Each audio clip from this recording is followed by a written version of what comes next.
Yes, hello comrades, and welcome back to my channel. Thank you very much for subscribing, and thank you very much for coming back yet again to watch my other analysis or my other episode or video. Please endeavor to share this video, like, comment, and help other people find my content. All right, now let us put out of the way. This show is called The Breakdown, where we break down different issues that are happening in Uganda, showing you or explaining to you a different perspective that you might not have seen or might not have realized in one way or the other. Simply, we just analyze issues that are happening in the country. My name is Amayanja Fazil, and welcome.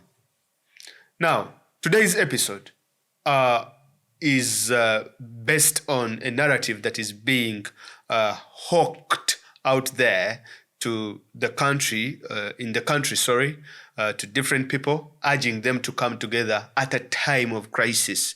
So all of a sudden, Uganda is under attack, and we are in a time of crisis, and people are fearing, and we should put our differences aside and we should all come together because Uganda is under attack. That is the narrative that is going out there. I've seen these things being said everywhere, left, right, and center. And these people are using examples that do not apply to Uganda. These people are using examples, misinterpreting them in order to suit their narrative. And I'm here to explain and to interpret what they are misinterpreting in order for you to understand that these people are taking us for a ride, and we should not accept such kind of narratives if they are being brought to us in one way or the other. Now, there is a show called On the Spot that happened a few weeks ago, where there was the spokesperson for the military known as Flavia Wiekwaso, and then there is another gentleman also known as the RDC, the Resident District Commissioner, known as Hudu Husseini. Now, the thing is this. We have an RDC in Uganda. For those of you, of course, who don't come from Uganda, an RDC is a representative of a president. But literally, it is a patronage network of Museveni that he uses to reward his royal sycophants that are willing to do his bidding, or that are willing to say whatever Museveni wants in one way or the other, or to protect his interests, as well as, to do anything and at any cost in one way or the other. Now, that out of the way, this gentleman, Hudu Hussein, let us watch this video where he mentions a few points. He says they were discussing the issue of terrorism in Uganda, and Hudu Hussein had gone bare knuckle with Mr. Semujunganda, the MP of Chira municipality. And he was telling Semujunganda that, Semujunganda, we are tired of you playing politics at this time. This is a time of crisis. This is a time where all Ugandans should come together. And this is a time where we should put our differences aside, like the Americans did, and so on and so forth. Let us watch the video first. Stop escapism. We are aware that ISIS came up and claimed responsibility of what happened in Komambo. Unless our good MP is saying that he's not aware. So for him, what he's enjoying is the chopper and how Kano so and so did what 10 years ago.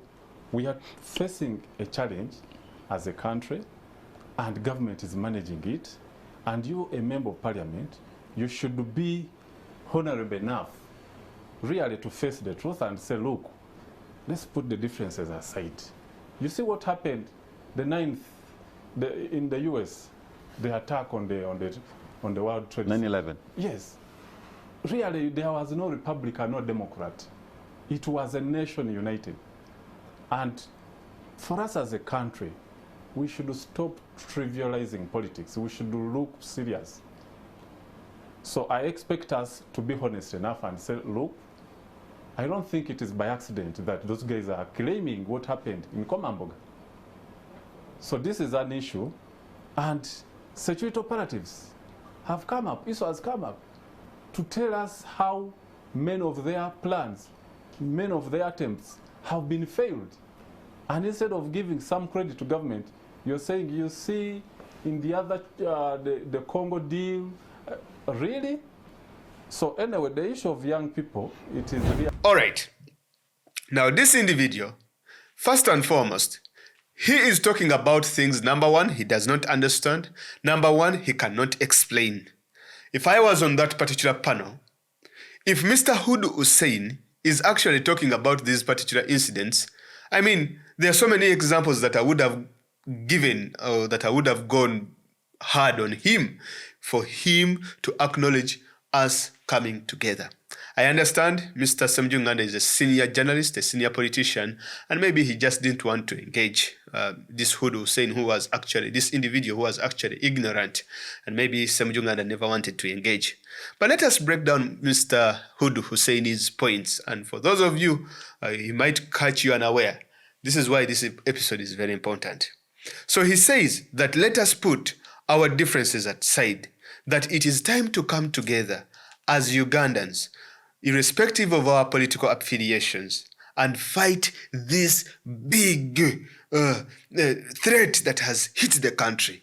I was like, oh, Mr. Hood is making some wonderful points. Let me listen.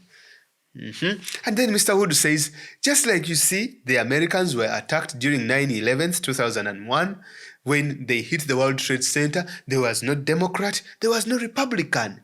The same thing is supposed to happen in Uganda. I'm like, oh, Mr. Hood is making powerful points. And I think Mr. Hood is really now is supposed to be a Minister of Information and Technology or whatever. Now, let me debunk his theories. Is Uganda under an existential crisis? Do we have an existential crisis right now? Do we have a crisis in Uganda? A terrorist crisis? An ISIS crisis? Okay, let us look back. A terrorist goes out. He tries to bomb a pork joint. With the exception of pork meat, chunks of pork meat flying about, and maybe just one person dead, who is even unknown, because the person who died, no one claimed the body. The person was unknown, and she was buried in an unmarked grave, that lady. And except a few pork joints, a few pieces of pork meat that went flying in the air after the bomb, nothing else happened. Then another bomb attack happens on Swift Bus. This terrorist suicide bomber was so crazy that he took himself out of action, that he bombed himself and no one else died. That he tried to detonate the bomb and it's only him that got killed. But even the gentleman was identified, but no one claimed his body and no one knows his whereabouts. How many deaths have we had so far from terrorism? 2. One, it is the terrorist himself dying. The other one is unknown person dying. And then Mr. Hood uses that example to tell us that, look, Ugandans, we are under a very existential threat, and it is time that we all come together and fight these so-called terrorists. How many people are dead? 2, plus a terrorist. So me as a person, I should ask myself, okay, wait a minute. If Hood, you're saying that this is an existential threat, that Uganda all of a sudden now we should come together, how about we look at November 18th and 19th? How many people died? 64 people. Where were all these RDCs? Where were all these people that are saying that we should come together as a country to condemn these actions? None came out, especially on the side of Museveni. None came out, even to this day. How many of them have come out to call upon accountability and reparations should be paid to these people who lost their families? None. We lost 64 people at the hands of the military, the SFC, the Uganda police, right? And then at the hands of the terrorists, we have only lost 2 people. One, a terrorist, one unknown person. So, I might be stupid, right? And I'm not so intelligent. But of the 2, where you lose more people, where is the existential threat? Where should we come together as a nation? Is it where we have lost 64 people? Or is it where we have lost 2 people? I'll give you another example. This is not the only example. It's not the only example. Prior before the November killings, we even had an NRM primary, the National Resistance Movement political party, Museveni's political party. They had a primary where they unleashed violence against their fellows and killed, I think, almost 15 people died in that particular NRM primary. People were wielding guns, people were wielding machetes, people were killing each other, spilling blood left and right and center. In the end, over 15 people, I think, died in the NRM primaries. Where should we put more emphasis? This is the same regime murdering its own people in its own political party, as well as murdering innocent Ugandans. So where should we put more emphasis? Or where should we come together? Where a terrorist has only killed 2 people? Or where 16 people have died or 64 people have died? This is not to dismiss terrorism. But are we exaggerating terrorism at the expense of having people who are clearly on our nose, like who are clearly in front of us, that are perpetrating these kind of murders and leaving out and diverting us to terrorists? Now, the other issue, he mentions that Republicans and Democrats came together. Yes, they come together in a democratic system, not a dictatorial system. Yes, there is accountability in the United States of America. There is accountability for your actions. Do not believe that you will use an American example, which is not a dictatorship, and then you use it to justify a dictatorial activities. You cannot. Because for you, when you are held accountable, people will be arrested, will be thrown in jail. There is no freedom of speech, there is no freedom of expression. In America, that is there. The reason as to why people should not come together today or will not come together today to join you in your so-called call to action, it is because these are 2 completely different governments. And also to educate you, Mr. Hudu Hussein and your bosses and all those other people, in America, they, remember when they came together, by you saying that they never asked questions, you know what happened? They went in Afghanistan, then afterwards they went in Iraq. They lied about the weapons of mass destruction because people were not asking questions. And in the end, what happened? They lied. Saddam Hussein never had weapons of mass destruction. So when they lied, that meant that people, the Americans, were taken for a ride, as well as the British public were also taken for a ride. So, should we also just follow blindly just because you have said terrorism? Are you a government that has any sort of integrity? This year in January, you lied to the world that you had killed 189 Al-Shabaab until you were caught lying in an episode that I even covered on this channel. Now, you choose, ladies and gentlemen. Where is the threat? 64 dead, 2 people died. Where is the threat? 15 people died in NRM primary. 2 people died in a terrorist attack. Where is the threat? You tell me.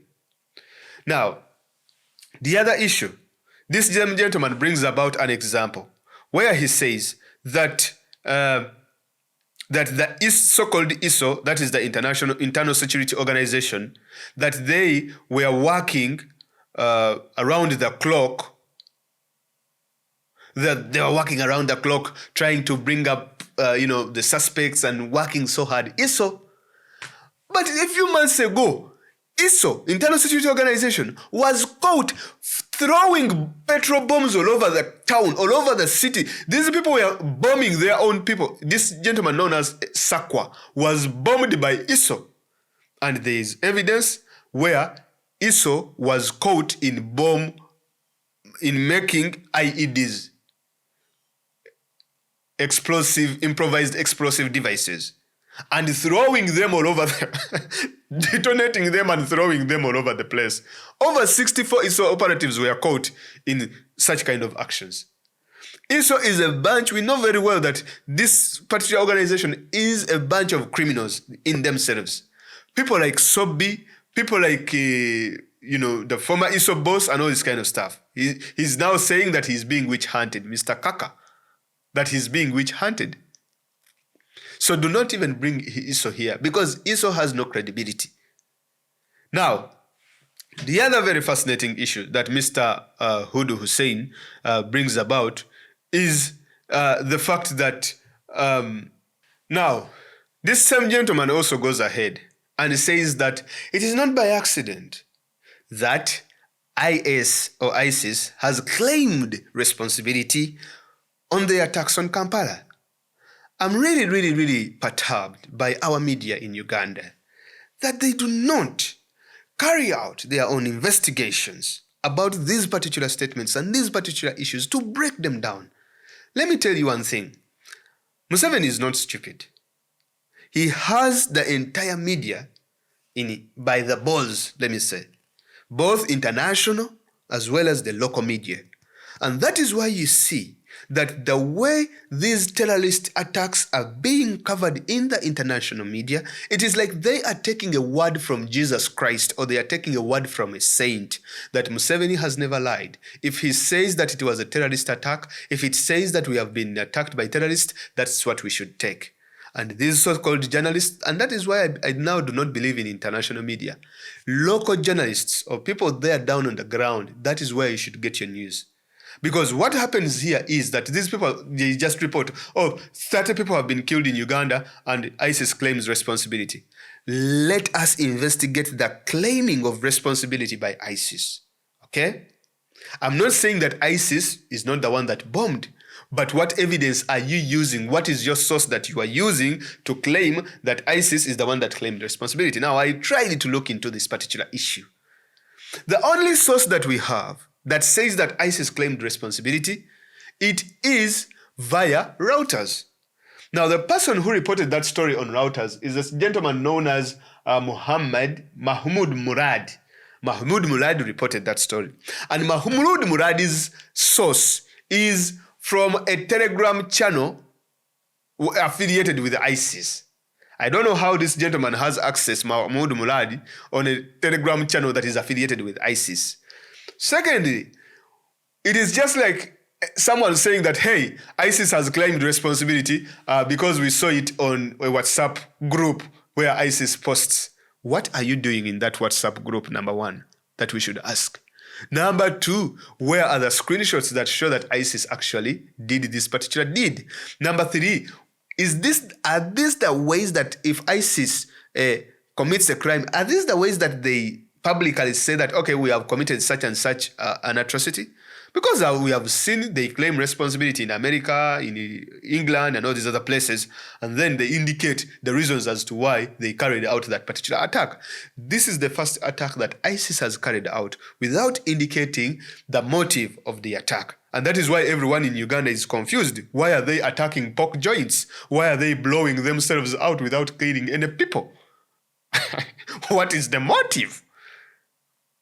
There are some nefarious motives that are within. I'm not saying that unless if these people bring some evidence that cannot be doubted. Right? You are saying a Telegram channel. Produce the Telegram screenshot. Now, every newspaper in the country, in the world, has been quoting Reuters, saying that according to Reuters, ISIS claimed responsibility. The person who wrote the story in Reuters, Murad Mahmoud, he says that he got it from Telegram. I'm surprised that somebody in Uganda never pushed back on this particular issue. But that is very interesting, isn't it? So Murad should give us and show us. And everyone is quoting Reuters. So, Hudu's argument to say that ISIS claimed, all right, okay, let us, for example, for argument's sake, accept that ISIS claimed responsibility. And if ISIS claimed responsibility, we are on your side, Mr. Hudu Husseini, and your entire, Museveni team and all this kind of stuff. Yes. So we should say that if someone claims responsibility of taking another person's life, that particular person should be held accountable. That's what you mean, number one. Number two, what you mean is that as Ugandans, we should all come together and put our differences aside, whether you are NRM, whether you are FDC, whatever political party you belong to, or you belong to Justice Forum for Democratic Change, the Frontline Up Alliance, all those whatever political parties. We should all come together, condemn it, and stand as one as Ugandans.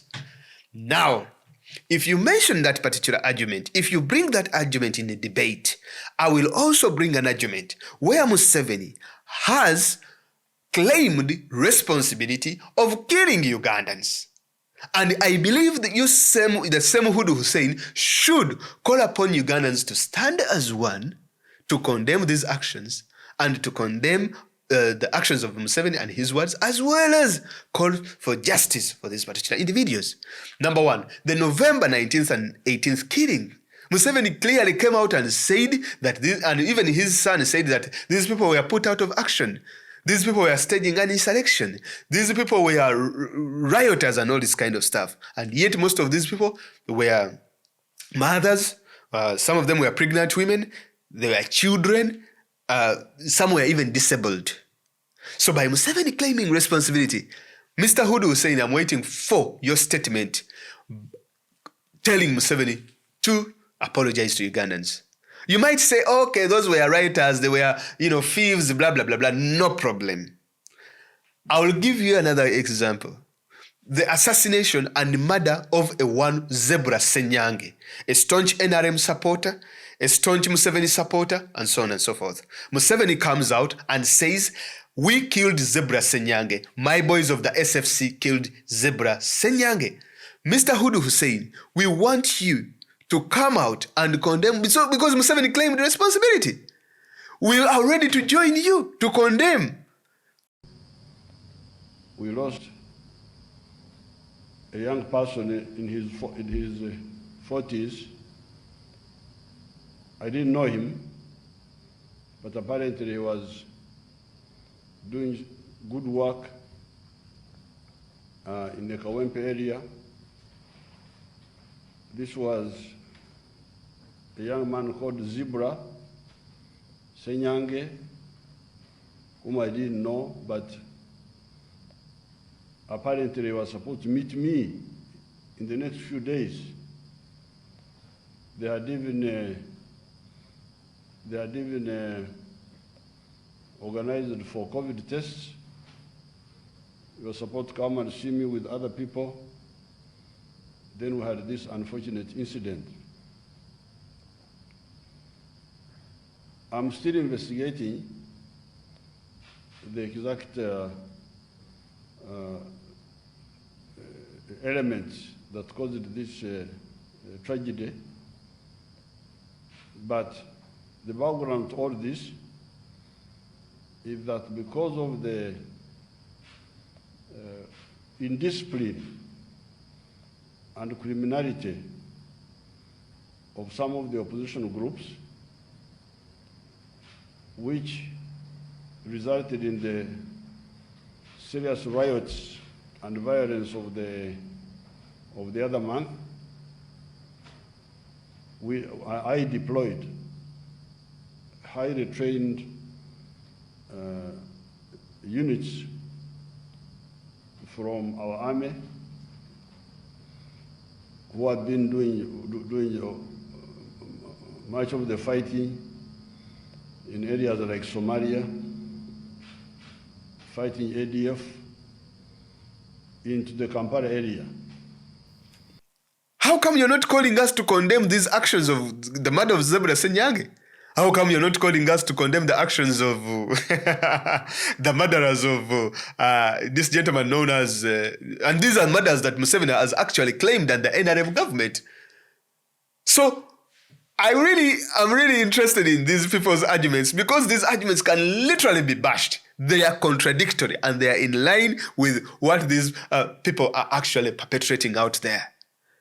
Literally, they have no difference with IS. They have no difference with ISIS. They commit these crimes, they commit these murders, and they claim responsibility. And then they don't want to be held accountable. Well, I think that's it for the breakdown today. Let us end on that note. And I hope you have learned something. So these people that are perpetrating all this kind of stuff, if they say that ISIS has claimed responsibility, let us look at the crimes that Museveni has claimed that he has done. He has always claimed that he corrupts in his ministers. He has always claimed that he has killed so and so, killed so and so, and all this kind of stuff. He has always claimed, all nefarious activities and actions in the country. So Museveni should be held accountable. If we are to take the ISIS claim to be serious. Thank you very much for listening. Please share the video, subscribe to the channel, and please endeavor to give the video a thumbs up if you liked it, and let us meet in the next video. Have a blessed day. Bye-bye.